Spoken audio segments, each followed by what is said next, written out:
নতুন অভিজ্ঞতা। প্রথম আলো ডেইলি স্টারের উপরে যখন নানা সময় নানা রকম হামলা হয়েছে এবং আমরা খেয়াল করেছি হয়তো দীর্ঘদিন থেকে যে চমস্কিরা বলেছেন না, কনসেন্ট ম্যানুফ্যাকচার করা, মানে এই যে হামলাটা হবে, আগুন লাগানো হবে, এটা কিন্তু কনসেন্ট ম্যানুফ্যাকচার করা হচ্ছিল ওভার দ্য মান্থ আর ওভার দ্য ইয়ার্স। আমাদের অনেকের চোখে পড়ার কথা, বিভিন্ন জায়গা থেকে এই চেষ্টাটা হয়েছে। সিলন টি রপ্তানিতে শীর্ষে।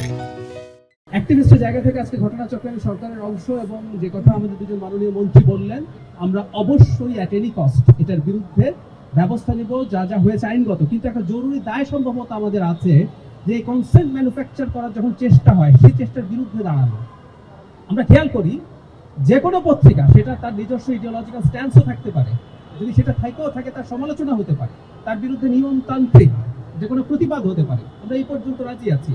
কিন্তু যে ধরনের হুমকি হয়েছে, যে ধরনের ব্যবস্থা নেওয়া হয়েছে, যেখানে মানুষের মৃত্যু ঘটতে পারত, এখানে কম মানুষ ছিলেন, ডেইলি স্টারে অনেক মানুষ আটকা পড়েছিলেন, এইরকম কোনো কিছু কনসেপ্ট বাংলাদেশে তৈরি করার চেষ্টা কেউ যদি করে, তার বিরুদ্ধে নাগরিকদের দাঁড়ানো উচিত বলে আমরা মনে করি।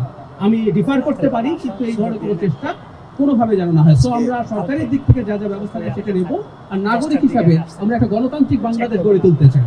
আমরা শেখ হাসিনা স্বৈরাচার সরিয়ে, শেখ হাসিনার ফ্যাসিবাদ সরিয়ে আমার ফ্যাসিবাদ এখানে কায়েম করব এবং আমি বলে দেব ডেইলি স্টার থাকবে না, প্রথম আলো থাকবে না, বন্ধ করে দিতে হবে।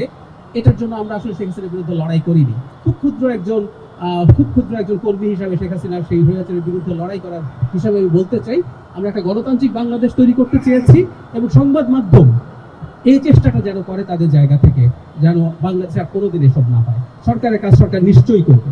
ধন্যবাদ।